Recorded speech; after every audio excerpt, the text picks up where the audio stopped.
list is in 4-part, Part 1, Part 2, Part 3, and Part 4. Now look at Part 1. Part 1.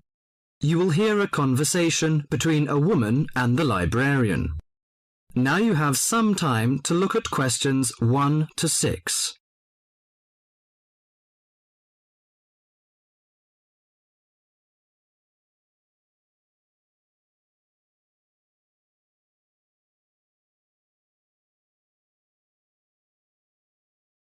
Now listen to the talk and answer the questions 1 to 6.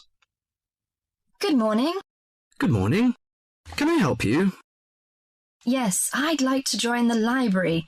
We're new to the district, you see. Certainly. Well, all we need is some sort of identification with your name and address on it. Oh dear. We just moved, you see, and everything has my old address. A driving license, perhaps? No, I don't drive. Your husband's would do. Yes, but his license will still have the old address on it. Perhaps you have a letter addressed to you at your new house. No, I'm afraid not. We've only been there a few days, you see, and no one's written to us yet. What about your bank book? That's just the same. Oh dear, and I did want to get some books out this weekend. We're going on holiday to relax after the move, you see, and I wanted to take something with me to read. Well, I'm sorry, but we can't possibly issue tickets without some form of identification.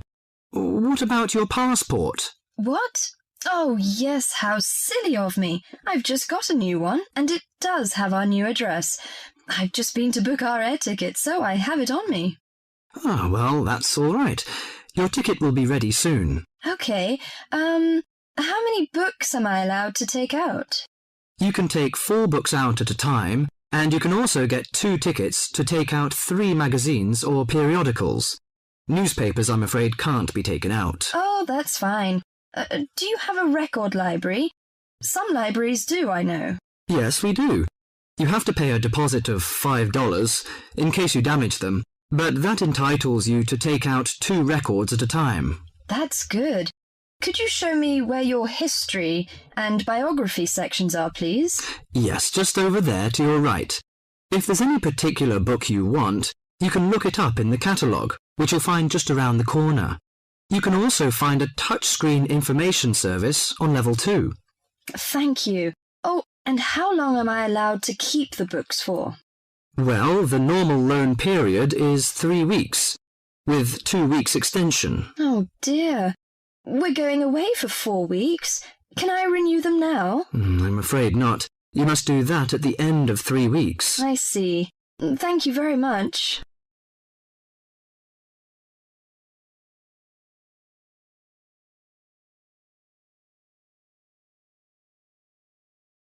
Before the talk continues, you have some time to look at questions 7 to 10.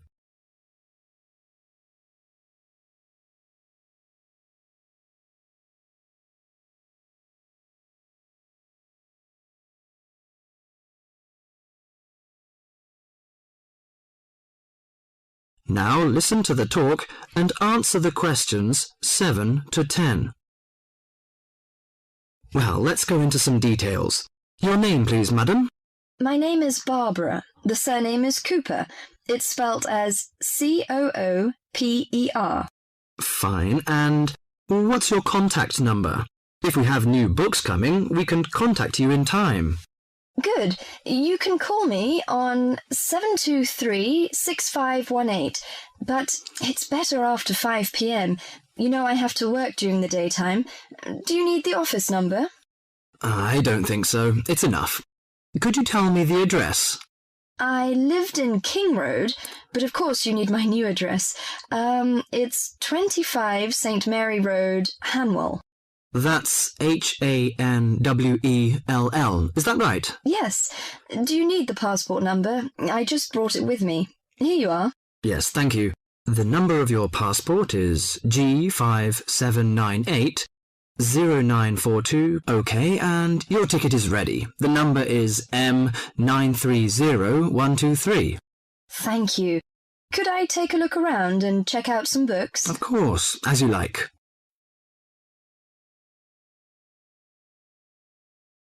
That is the end of part 1. You now have half a minute to check your answers.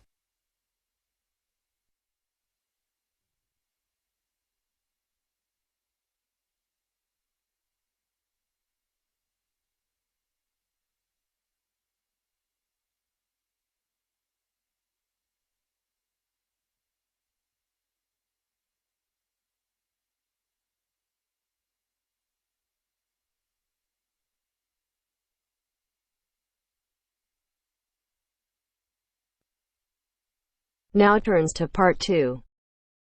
Part 2. You will hear a conversation between an Ielts candidate and an Ielts administrator. First, you have some time to look at questions 11 to 15.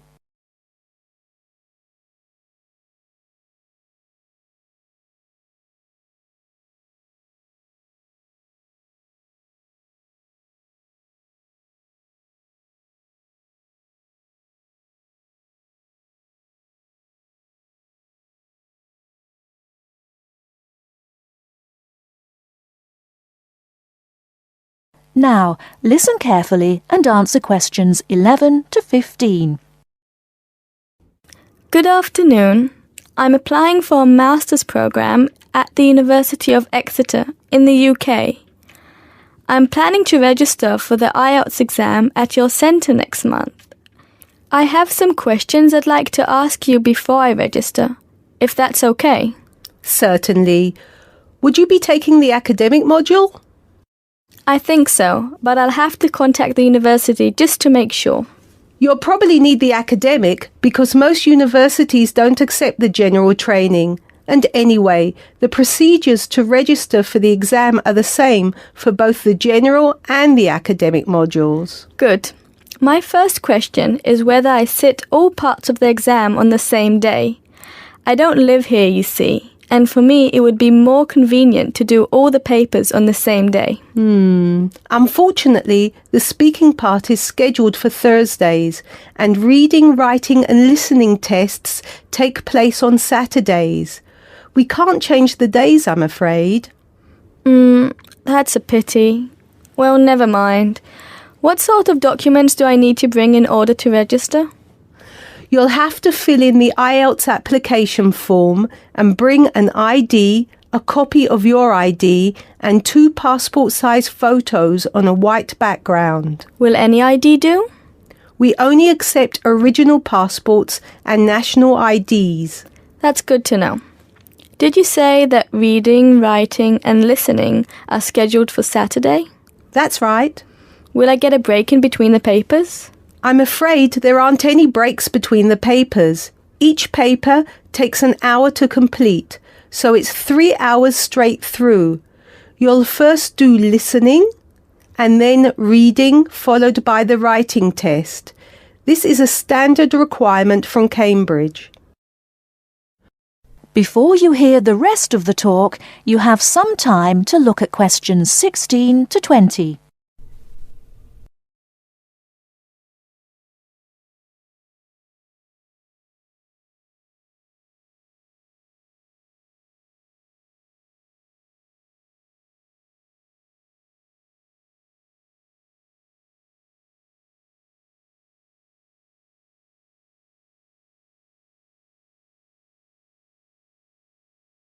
Now listen and answer questions 16 to 20.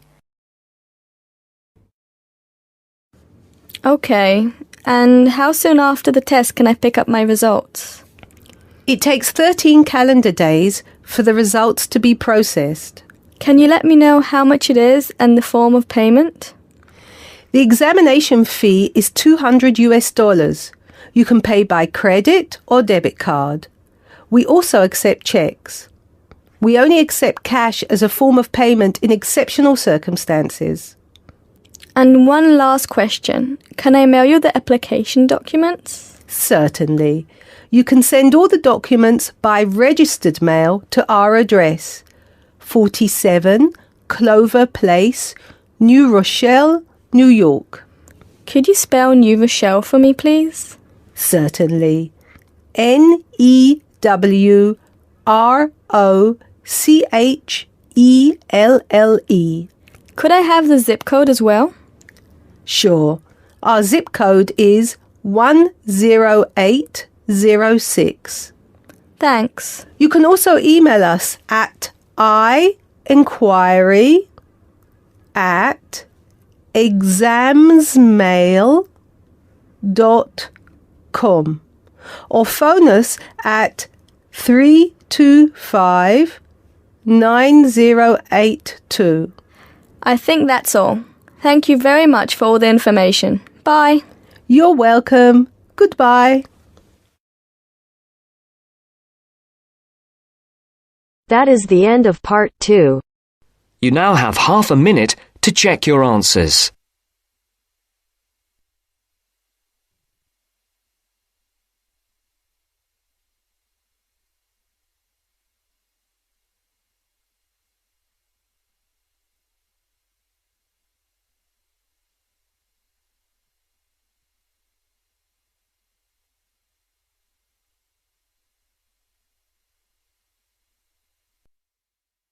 Now turns to part 3.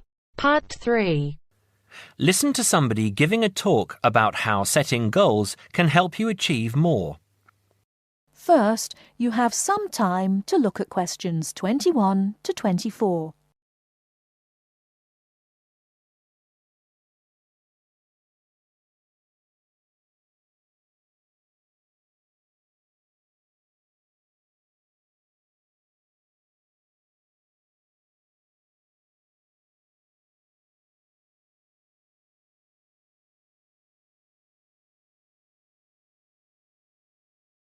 Now, listen carefully and answer questions 21 to 24.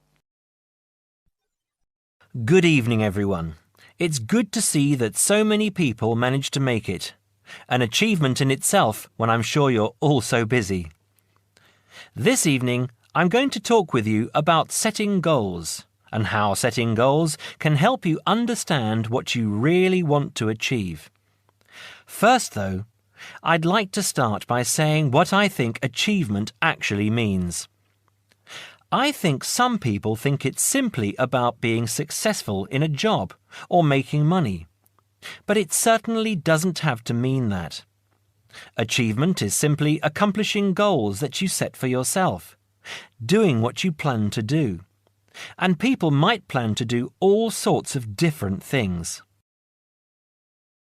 Achievement is about realizing your dreams. I would also like to say that to achieve, you must have belief. Belief that you can do whatever it is you want to do. There is more to achievement than simply wanting to do something. Anyone can say that they want something, but actually getting it is not so easy. To get it, you must believe that it is yours. Not having belief is the main reason that so many people do not achieve.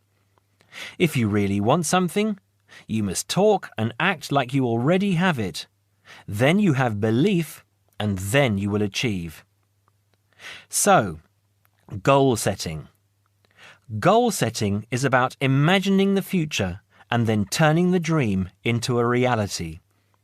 Setting goals helps you to be clear about what you really want and helps you concentrate on getting what you want. Setting goals will help you see what is stopping you from knowing what's important. And because achieving goals makes you feel good, you will be more confident and succeed more easily. Goal setting is something that all achievers do, whether they are high flyers in business or successful athletes. It is important that you set both long-term and short-term goals. First, you need to have an idea of what you want from life. I call this the big picture. Then you break this down into a number of smaller goals that you need to achieve in order to achieve the overall goal. As I say, the first step is to see the big picture. Think about what you want in the next 15 or 20 years. Doing this will influence all the smaller goals that you set yourself. Before you hear the rest of the talk, you have some time to look at questions 25 to 30.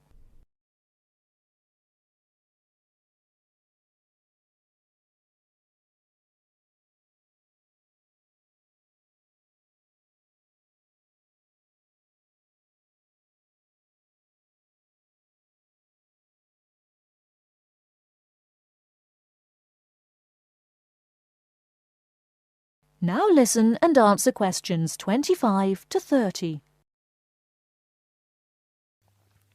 You need to think carefully about different areas of your life and how they influence each other. You should identify the important areas of your life and try to set goals in each of those areas. Here are the areas that most people want to focus on, but remember that everyone is different. First, think about your career. How important is your career to you? Do you want to be a manager or run your own business? Or are you happy working for other people? Connected to this is the financial side of your life. What sort of income do you want to have? Is wealth important to you? You need to think about long-term relationships. At what age do you hope to be married? Do you want to have children? How much time do you want to spend with the people you love? You need to think about your health and how that could change what you can achieve. How will you stay healthy as you get older?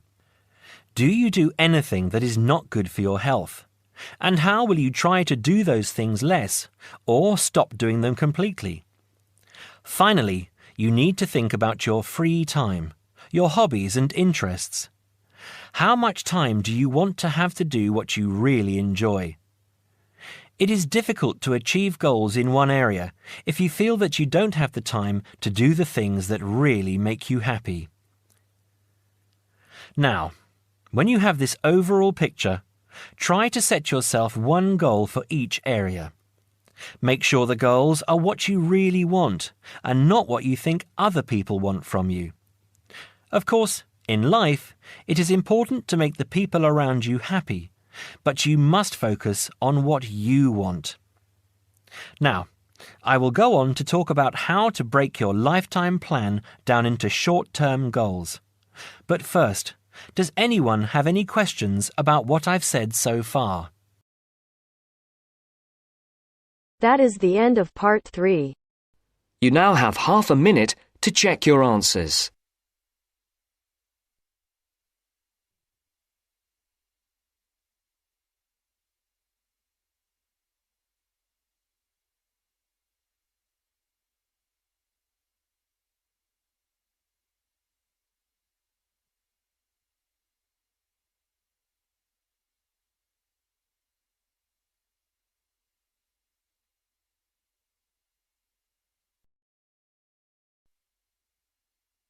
Now turns to part 4. Part 4. First, you have some time to look at questions 31 to 40.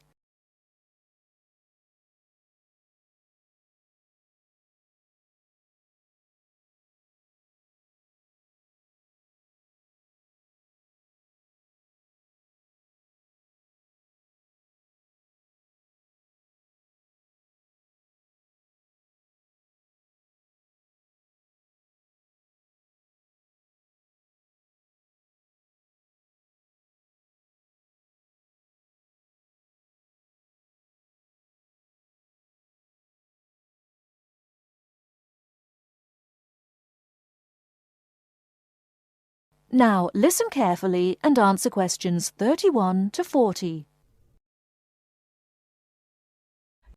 Hello and welcome. My name's Carolyn Tan.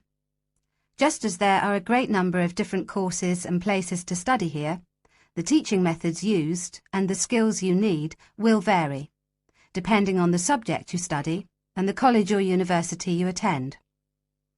All courses vary, but most include some of the teaching methods I'm going to talk about today. Generally speaking, in some subjects, you will have timetabled classes for most of the week. In others, you may only have a few hours timetabled and will be expected to work independently for a substantial amount of time. Working independently is crucial at university. I'm going to go over the 3 main types of teaching method you will have here. These are lectures, seminars, and tutorials.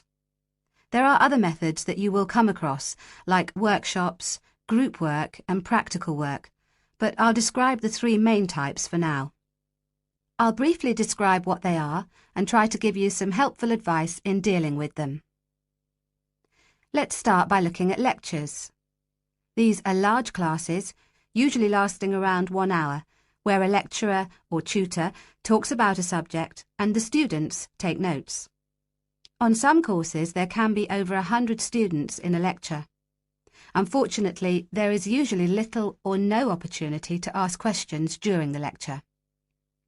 Lectures are usually intended to do 3 things. Firstly, to guide you through the course by explaining the main points of a topic. Secondly, to introduce new topics for further study or debate. And thirdly, to give you the most up-to-date information that may not be included in textbooks. So as you can see, it's essential to go to lectures. Of course, you need to take notes in lectures. Remember, you don't need to write down everything the lecturer says. Try to concentrate on the main points and important details. Most lecturers use stories, examples, and even jokes to illustrate a point. And you shouldn't write these down. When you take notes in lectures, abbreviations and symbols for common words and terms can help you write faster. If there is something you don't understand, make a note to ask after the lecture or in a tutorial.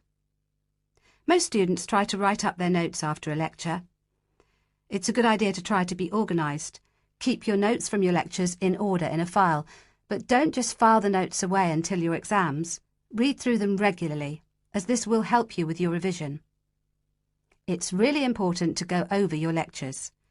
As an international student, the lecturer will recognise that you may need more help in lectures and that you may want to record the lecture on a digital recorder. If you do want to do this, ask the lecturer's permission first. They will usually agree. Finally, don't worry if you find it difficult to understand the lecturer at first. This will get easier as you get used to their style and as your English improves. OK, that's enough about lectures. Let's have a look at seminars now. Seminars are smaller classes where students and a tutor discuss a topic, and they often last about the same time, if not longer than lectures. You will know in advance what the topic is, and the tutor will usually ask some students to prepare a short presentation for discussion. Seminars are usually meant to encourage debate about an issue. This means different opinions will be expressed by the tutor and students. The aim is not for students to be told the correct answer, but to understand different arguments and make judgments about them. This process helps you learn to analyse topics critically. Some international students find that seminars can be a bit frightening, especially if they're not used to this kind of teaching. Don't worry. Many other students feel the same at first. Participating actively in seminars is an important part of the learning process, so try to contribute, even if it seems difficult at first. It is best to do some reading before each seminar, so that you are familiar with the topic and can follow and contribute to the discussion. It may help you to make notes before the seminar of any points you would like to make. If you're having difficulty in seminars, discuss this with your tutor. And finally, I'll give you information on tutorials. Tutorials are meetings between a tutor and an individual student or small group of students. These usually last between 15 and 30 minutes. In a tutorial, the tutor will give you advice and guidance on a piece of work you are doing or a piece of work you have completed, or even a problem you may be having with a topic or with study methods. You should try to ask questions during tutorials about your work or about topics raised in lectures and seminars.